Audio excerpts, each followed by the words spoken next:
मैं यशवंत यादव आपका अपने YouTube चैनल आइडियल सर जी पर स्वागत करता हूं। आज हम कक्षा 10वीं के अध्याय 5 समांतर श्रेणी की प्रश्नावली 5.2 के सवालों को जो बचे हुए आपके सवाल हैं प्रश्न क्रमांक 18, 19 और 20, इन तीनों को आज हम इस वीडियो में सॉल्व करेंगे। इससे पहले के जो प्रश्न हैं हम पिछले वीडियोज़ में हल कर चुके हैं, जिसकी लिंक आपको इसके डिस्क्रिप्शन में मिल जाएगी। उससे पहले आप हमारे चैनल आइडियल सर जी को सब्सक्राइब करें, बेल आइकन को दबाएं, शेयर करें। कोई भी क्वेरी है हमें ज़रूर बताएं। आइए स्टार्ट करते हैं प्रश्न क्रमांक 18 से, जो है आपका किसी एपी के चौथे और आठवें पदों का योग 24 है। आपको कोई एपी है, उसका आपको चौथा और आठवां पद दिया है, उसका योग यानी उसका जो योग है वो आपको 24 है और छठवें और 10वें पदों का योग 44 है। ऐसी आपकी दो ये कंडीशन बन रही हैं। पूछ क्या रहा है आपसे कि इस एपी के प्रथम 3 पद ज्ञात करें, यानी हमको एपी निकालनी है और उसके 3 पदों को बताना है कि कौन से वो होंगे। तो ध्यान से देखें प्रश्न क्रमांक 18 का हल। तो चौथा और आठवें पद का योग यानी A4 और A8 दोनों का योग कितना दिया है आपको? 24। A4 को हम क्या लिखते हैं? A + 3D और A8 को A + 7D बराबर 24। ठीक है, जोड़े ये हो जाएगा 2A और ये हो जाएगा आपका 10D और बराबर 24। मैं इसको समीकरण को और सिंपल कर रहा हूँ तो 2 से भाग देता हूँ। 2 से इसमें भाग देंगे तो क्या आ जाएगा? A + 5D बराबर 12। ये हो गई आपका समीकरण पहला। दूसरा जो आपको कंडीशन दी है वो है छठवें और 10वें पदों का योग 44 है, यानी A6 और 10वां पद A10 दोनों का योग 44। लिखें A6 को क्या लिखेंगे? A + 5D। A10 को क्या लिखेंगे? A + 9D बराबर 44। देखें A और A 2A, 5D और 9D ये हो गए आपके 14D बराबर 44। इस समीकरण को भी हम और साधारण कर लें, 2 से भाग दे दें तो ये हो जाएगा आपका A + 7D और बराबर 22। ये हो गई मेरी समीकरण दूसरी। अब इन दोनों को हमें हल करना है, A का और D का मान निकालना है, तभी हम आगे के 3 पदों को बता पाएंगे। तो मैं क्या कर रहा हूँ, जो दूसरा समीकरण है उसमें से मैं पहले समीकरण को घटा रहा हूँ। तो दूसरे समीकरण में से पहले समीकरण को घटाने पर तो आप देखें A + 7D और घटाएंगे किसको? -A - 5D बराबर, अगर हमने इसके ये बाएं पक्ष को घटाया है तो दाएं पक्ष भी घटेगा। तो 22 में से यहाँ 12 को घटाएंगे तो देखें A से ये A कट जाएगा, 7D में से 5D जाएंगे, क्या बचा? 2D। 22 में से 12 जाएंगे, क्या बचा आपका? 10। ठीक है, यहाँ से आप D का मान निकाल लें, वो आ जाएगा आपका 5। D का यानी आपको सार्वंतर आ गया है 5। किसी भी समीकरण में आप रख दें, पहले में रख दें या फिर आप दूसरे में रख दें D का मान। मैं यहाँ पहले समीकरण में रख रहा हूँ A + 5D। D कितना है अपना? 5। 5 ये ऑलरेडी है तो 5 × 5 = 25 बराबर 12। यहाँ से आप A का मान निकाल लें तो 12 - 25 आपका कितना आ जाएगा? -13। यानी A का मान आपके पास आ गया -13 और D का मान है आपके पास 5। और हम आसानी से जो आपकी समांतर श्रेणी है उसकी श्रृंखला को निकाल सकते हैं। तो देखें श्रृंखला आपकी क्या बनेगी? श्रृंखला का प्रथम पद क्या होता है? A आपका कितना आ गया? -13। दूसरा क्या होता है? A + D, यानी हम -13 में इस D को जोड़ेंगे तो आपके कितने आ जाएंगे? -8।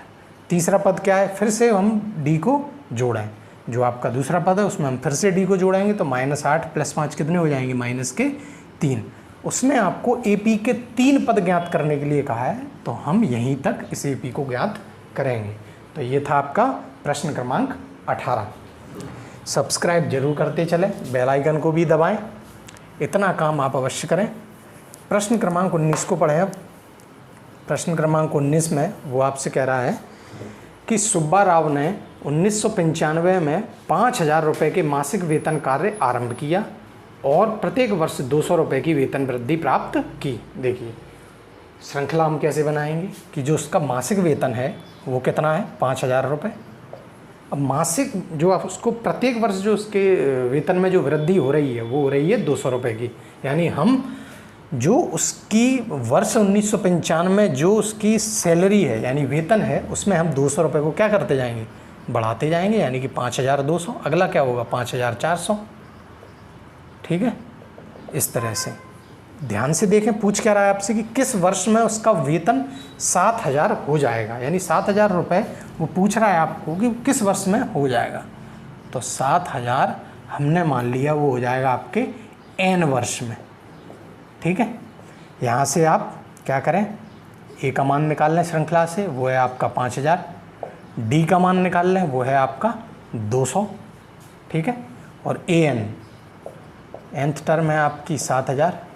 ठीक है, तो देखें an बराबर, n का मान हमको निकालना है, तो an होता है हमारा a प्लस n माइनस 1 गुणा d।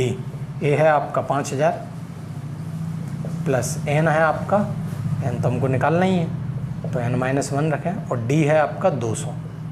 an आपका कितना है 7000, 5000 को मैं इधर लेके आऊँगा तो 7000 माइनस 5000 बराबर 200 गुणा n माइनस 1। ध्यान से देखें, 7000 में से 5000 जाएंगे, 2000 बचे, इस 200 का यहाँ क्या कर देंगे भाग, तो वहाँ हमें n माइनस 1 मिल जाएगा। तो n माइनस 1 का मान आपका कितना आ गया, 200 का भाग 2000 में देंगे तो ये आ जाएगा आपका 10। यहाँ से n का मान निकाल लें तो ये आ जाएगा आपका 11, यानी 11 वर्ष के बाद उसका वेतन 7000 रुपये हो जाएगा। ठीक है, तो ये था आपका प्रश्न क्रमांक 19 का हल। अब देखें जो हमारा आखिरी प्रश्न है, प्रश्न क्रमांक 20, इस प्रश्नावली 5.2 का, तो ध्यान से पढ़ें, लिखा हुआ है आपके पास, देखें आप इसे। प्रश्न क्रमांक 20 में वो कह रहा है कि रामकली ने किसी वर्ष के प्रथम सप्ताह में 5 रुपये की बचत की। देखिए कोई भी वर्ष है, उसमें जो उन्होंने प्रथम सप्ताह लिया है उसमें उसने जो बचत की है वो की है 5 रुपये की। ठीक है, यानी ये हो गया मेरा ए। और बढ़ाती कितनी गई, उस 2.25 रुपया उसने बढ़ाया, 1.75। तो 5 में यदि मैं 1.75 को जोड़ूँ तो कितना आएगा, 6.75।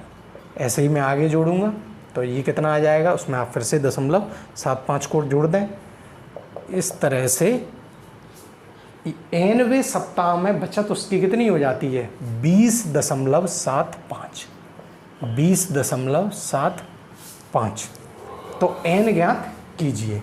तो देखें a का मान निकाल लें यहाँ से 5, d का मान जो बचत बढ़ाती गई है वो कितना अंतर आता गया, 1.75 का।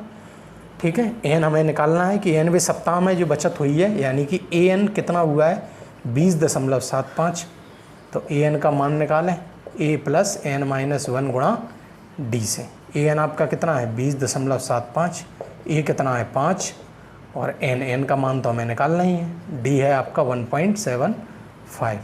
घटा दें 20.75 में से इस 5 को घटा दें, 1.75, और इधर बचेगा n माइनस 1। घटाएंगे तो ये आपका आ जाएगा 15.75। ठीक है, बराबर 1.75, और ये आ जाएगा आपका n माइनस 1।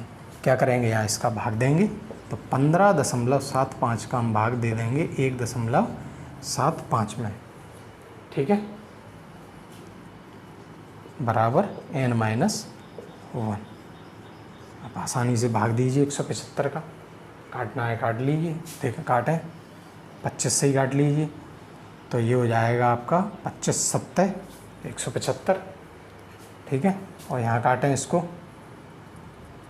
तो 25 चौक 100, 25 पंजे 125, 25 छक, ये हो गया आपका 150। बचे आपके कितने 7, तो 25 3 75, 7 से इसको काट लें, 7 एकम 7 और 7 नाम 63। आपका n माइनस 1 का मान कितना आ जाएगा 9। तो यहाँ से n का मान कितना आ जाएगा 10।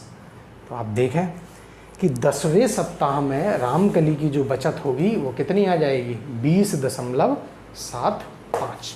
तो आप देख रहे हैं समांतर श्रेणी के प्रश्नों को हम आसानी से उसके श्रृंखला को पहचान कर सॉल्व कर सकते हैं। इस प्रकार के ही प्रश्न आपको पेपर में पूछे जाएंगे, तो ध्यान रखें, आपको केवल ये देखना है कि आपको दिया क्या है, आप उसकी जो भाषा है प्रश्न की उसको समझें और आसानी से जो वो आपको निकालने को कह रहा है आप उसको फॉर्मूले को लगाएं, आप आसानी से उसे हल कर जाएंगे। तो आशा है आपको समझ में आ रहा है। हमारे चैनल आइडियल सर जी के साथ आप जुड़े रहें, सब्सक्राइब ज़रूर करें, बेल आइकन को दबाएं, शेयर करें, कोई भी क्वेरी हो कमेंट ज़रूर करें। धन्यवाद।